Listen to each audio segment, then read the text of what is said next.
जय श्री राधे। जय माता दी। आज करवा चौथ है। आप सबको करवा चौथ की हार्दिक शुभकामनाएं। करवा चौथ के दिन मेरी माता रानी, मेरे सारे देवता, माता और मेरे कान्हा, कन्हैया, गोपाल, श्री जी सब सुबह सुबह एकदम तैयार हो गए। मेरा पूजा पाठ भी हो गया है। और ये देखो मेरे बच्चे लाल लाल कपड़े पहन के एकदम लालमय हुए हैं। और सब अच्छे से सबकी तैयारी, सबको तैयार करके सारा काम करने के बाद मैं अपने रूटीन वर्क में चली। इस तरह से मेरे बच्चे तैयार हुए और मेरी माँ का ये मंदिर। इसके बाद मैं शुरू की। पहले तो इन लोगों का ऊनी कपड़ा जो भी था मेरे पास वो निकाल कर उसको व्यवस्थित की, जिससे अब ठंडी आ रही है, हल्का फुल्का कपड़ा रहेगा सामने तो तुरंत मिल भी जाएगा। इधर उधर सब बिखरे थे। देखिए कुछ कपड़े तो निकले ही नहीं थे, पार्सल यूं ही आया था और यूं ही रखा गया था। ये सब इसलिए हुआ क्योंकि सब अस्त व्यस्त था, कोई सामान इधर कोई सामान उधर इस तरह से रखा हुआ था। इस कारण से ये सब इस तरह से हो गया था। और ये देखो देवी खड़ी हैं, तो ये सब सामान मैं रखी, अच्छे से इसको पैक की, जिसे सामने तुरंत मिल जाए कोई भी चीज़ मुझे खोजना हो तो। मैं इसी साथ साथ सफाई भी कर रही थी घर की, कि थोड़ी घर में देखिए ये सीमेंट के अंदर हिला के रख दिए थे सब बरसात के कारण। ये देखिए एक पैकेट पूरा, इसमें इनके केवल गद्दे और रजाई रखे हुए हैं भगवान जी के मेरे। और ये सब लंपट मेरे तीनों सोए हुए, देखो एक उधर, एक इधर पसरा हुआ, एक ये देखो यहाँ पसरा हुआ। ये इसके बाद इन सब चीज़ों को रख के फिर मैं उठी तो फिर दाल और चावल, सब्जी, इन सब खाना को मैंने, देखिए सुबह बनाने के बाद क्या होता है ना, माइंड से भी हम फ्री हो गए और जिनको भोजन करना होगा अपना भोजन लेके करेंगे, अदरवाइज देना होगा हम देंगे। लेकिन ये है कि हम इस चीज़ से दिमागी रूप से फ्री तो हो जाते हैं कि अब मुझे काम करने में कोई डिस्टर्ब नहीं करेगा। तो इस तरह से मैंने ये तो चावल इन लोगों को देती हूँ मैं, उसलिए रखा हुआ है। इन सब को तैयार को होने सब करने के बाद फिर मैं आई और बाहर का दरवाज़ा लगभग मेरा सब चीज़ें मैंने साफ़ कर दिया है घर। यही कुछ चीज़ें बाकी रह गई थी, मेन डोर, मेन पोर्च का जगह। और ये इसके ऊपर, क्योंकि हम लोग देहात एरिया में रहते हैं ना, तो बाहर से खेतों वोतों की इतनी गंदगी आते हैं कि ये सारी चीज़ बहुत जल्दी गंदे हो जाते हैं। तो इस तरह से इसको मैंने साफ़ सफाई किया। और ये एक ब्रश है जिसे पूरे जाले इसके बीच बीच में जो घुसे होते हैं वो आराम से निकल जाते हैं। अभी अभी तो नवरात्रि में सफाई हुई थी तो इतना जल्दी इतना गंदा भी नहीं हुआ था। लेकिन अब धान कट रहा है और वो मशीन से उसको जो धान को काट के तैयार करते हैं, तो इस तरह से वो तैयार हो रहा है। तो उसके जितने भी जो आ रहे हैं जो भूसी जो भी आ रही हैं वो सब इसके ऊपर उड़ उड़ के चले आती हैं, तो फिर उससे गंदा तो हो ही जा रहा है थोड़ा बहुत, बीच बीच में सब लग जा रहे हैं जाले।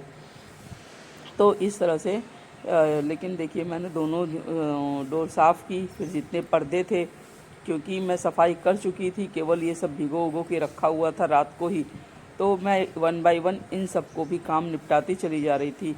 अब दिमाग में खाना बनाने वाला फितूर तो ख़त्म हो चुका था। तो सारे पर्दे और टेबल क्लॉथ वगैरह सब एक साथ मैं साफ़ सुथरा की। इसको करने के बाद मैं ऑनलाइन कुछ पौधे मंगवाई थी। ये वैजयंती का है। आने में रास्ते में इसकी सब पत्ते उत्ते सूख गए और ये इस तरह से हो गया। इसलिए जो है मैं इसको इसी तरह वो कर दी हूँ। अब ले जा रही हूँ, पहले इसका भी काम कर दूँ। तो वो ज़रूरी भी था। एक ये वैजयंती था और वो जो है ब्रह्म कमल है, वो ब्रह्म कमल है। और ब्रह्म कमल और ये वो है गार्लिक वाइन है और एक बोगनवेलिया है। इस तरह से सभी लोग सब मैंने तैयारी कर दी। और ये सब होने के बाद मैं मिट्टी वगैरह तैयार की अपने माली से बोल के। तो मिट्टी इस तरह से कुछ घर मिट्टी थी, वो कुछ गोबर की खाद और वो नीम खली, ये सब मिला के और बालू, इससे बहुत अच्छी मिट्टी हो जाती है, भुरभुरी हो जाती है। और देखिए इतना सुंदर, मतलब अच्छा लगता है। तो इस तरह से अच्छे से भुरभुरी मिट्टी करवा के इसको हाथ से मसल के मैंने देखा कहीं इसमें गांठ या ऐसे इकड़ उकड़ तो नहीं है, तो उन सबको सब निकाल दिया जाता है और वो अपना फिर अच्छे से मिलाया है। और अच्छे से देखिए इसके पास जो ये है फरुआ, उससे, हम इसको फरुआ कहते हैं, आप लोग जो भी कहते हो, उससे ये बहुत अच्छे तरीके से इसको मिला दिया है। और मिट्टी इतनी सुंदर हो गई थी, नरम नरम, कि क्या बताएं। उसके बाद मैं ऑलरेडी ये ले आके रखी थी, गमले पहले से ला के रखे हुए, खाली हैं ये सब गमले मेरे। तो ये जब पौधा ऑनलाइन आ गया तो मुझे लगे हाथ इसको लगवा दें, क्योंकि देख ही रही थी अब वैजंतरी की हाल कैसे हो गया था रास्ते में आने से। तो वो सब तैयार करवा के गमले एक एक करके वो अपना उससे कुदाल से लेके मट्टी डाले हैं। और मट्टियों को मैं थोड़ी ही भरवाई हूँ, पूरा पॉट नहीं भरवाई हूँ।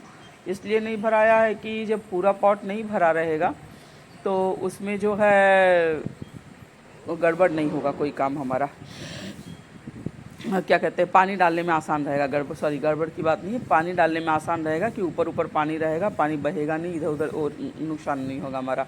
और हम पौधा इसके बाद लगाया गया। ये मैं आम का भी पौधा लगाई थी, ये इसको नूरजहाँ कहते हैं। और एक और ये आम है, ये है उसका। इस तरह से मैं अपना पौधा तैयार करवाई और ये देखिए सब लग गया है। ये ड्रैगन फ्रूट था और ये आपका जो है मैं जो बता रही थी अभी आपको, ब्रह्म कमल था। ये गार्लिक वाइन है, एक बोगानवेलिया थीमा आता है वो है। और ये देखिए इसकी तो हालत ही एकदम गड़बड़ हो गई, मेरे को बहुत पता नहीं लगेगा कि नहीं लगेगा, आधा तो टेंशन से इस दिमाग में मेरे यही हो गया है इसकी हालत को देखकर मेरे को। लेकिन मैं फ़ोन उसके पास की तो कहा कि लग जाएगा। ये सब करके फिर मैं नहाई धोई, उसके बाद आके फिर शाम की तैयारी मैंने शुरू कर दिया। शाम को भाई सभी लोगों के यहाँ बनता है, वही मेरे यहाँ भी स्टार्ट हुआ बनना। और ये सबसे पहले मैंने चने की दाल, मैं यहाँ लगभग लोगों को सुन रही थी कि जो है सब लोग उड़द की दाल से फरा बनाते हैं, बट मेरे यहाँ जो है चने की दाल से बनता है। तो हम लोग चने की दाल से ही बनाते हैं। तो थोड़ा चने की दाल मैंने अलग कर दिया उसके लिए, फरा बनाने के लिए, और थोड़ा चने दाल अलग कर लिया उसका भरने के लिए, दाल भरी रोटी पूड़ी बनाने के लिए। तो इस तरह से इसको तो सभी लोग जानते हैं, इसलिए बहुत इसको डिस्क्राइब करने की ज़रूरत नहीं है कि तेल डाला तो जीरा डाला तो हींग डाला तो ये सब डाला। मतलब इस तरह से सब डाल के मैं इसको डाल दी हूँ। और इसको चला के उसमें पानी, हाँ इतना डालना चाहिए कि वो हल्का फुल्का, ना ज़्यादा गले ही और ना ज़्यादा कड़ा ही रहे, उस तरह से हो जाए। इस तरह से हमें उतना ही पानी इसमें डालना होता है। मेन टेक्निक वही है, पानी डालने वाली। और उसको करने के लिए 2-2 4-4 बार पानी डालने से गड़बड़ होता है और ज़्यादा गल जाने से भी गड़बड़ होता है। दाल पूड़ी के साथ मेरे यहाँ केवल आलू टमाटर की सब्ज़ी जो देसी बनती है एकदम से ठेठ, वही लोग खाते हैं। तो एक तरफ मैंने आलू भी रख दिया। अब ये देखिए जो मेरा ये है, मैंने देखा नहीं आपको बताई कि बस हल्का सा हो गया है, पानी एकदम ख़त्म हो गया है। तब भी मैं जाली लगा के उसके ऊपर उसको रख दी कि ज़रा भी 2-1 बूंद पानी अगर उसमें रह गया है तो नीचे गिर जाए कढ़ाई में। तो बहुत कुछ पानी था नहीं क्योंकि ऑलरेडी वो सूख गया है, तो उसमें का जो तेल इधर उधर है वही रिस रहा था। और फिर मैंने आलू टमाटर की सब्ज़ी भी बना लिया एक तरफ से अच्छे से। अभी समय था, इसमें चाय बनाई, थोड़ी सी खीर के लिए तैयारी की, खीर भी बन गया है। और ये सब करने के बाद मैं कान्हा जी के दूध को रखी भोग लगाने के लिए, क्योंकि शाम का भी भोग मैं लगाती हूँ। शाम मीन्स जो 3-4 बजे के करीब होता है, तो कान्हा जी को जब मैं सुला के उठाती हूँ तो उसका भोग लगाती हूँ। तो एक तरफ उनके दूध को भी मैं गरम की, आटा लग चुका था, ये देखो जग के बैठे हैं मेरे बच्चे, कितने अच्छे लग रहे हैं ना, सुंदर सुंदर। आज किचन माँ के बैठे हैं, आज खाना बनाएंगी। इस तरह से देखिए दाल पूड़ी का आटा लगाने में भी बड़ी टेक्निक होती है। आटा थोड़ी गीली होनी चाहिए और नरम, तो जब हल्का हल्का गीला और नरम खुद माड़ा हुआ रहेगा तो बहुत अच्छे से भरा भी जाती है पूड़ी, और जो है फुली फुली भी होती है। ये मेरी सासू माँ मुझे सिखाई थी भाई, क्योंकि जब पहले तो छोटे में शादी भी हो जाती थी, इतना कुछ आता भी नहीं था, पढ़ते पढ़ते शादी हो जाती थी।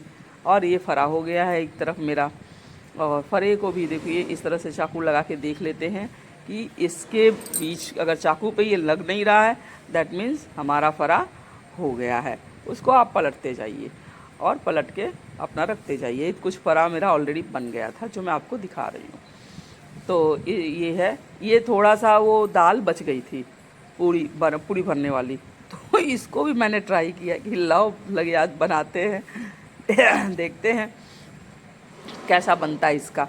तो इसको जो वो दाल इसको भी भर दी थी उसी में, तो ये भी भरा गया। और ऐसे गौर बनाई जाती है जो हमारे यहाँ व्रत तोड़ते समय पहले इसको घोंटा जाता है, मीन्स पानी से निगला जाता है, उसके बाद खाना या चाय या पानी कुछ भी करना है तो आप करेंगे। तो इस तरह से इसको मैं इस बहुत मतलब कभी कभी तो गायब भी हो जाती है रखने में, तो मैं इसको बड़े ध्यान से उसी पे चिपका रही थी कि इसको एक किनारे चिपक के रहेंगी तो इधर उधर नहीं होंगी। लास्ट जब मैं रखती हूँ कि अब ये ख़त्म है तब मैं उसको बनाती हूँ, जिससे आसान रहता है। ये चाँद निकल गए और मेरे चाँद भी खड़े हैं।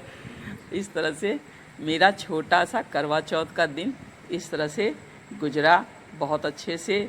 ये मेरे कान्हा जी का और राधे हैं, और आप सबको भी एक बार फिर करवा चौथ की हार्दिक शुभकामनाएं।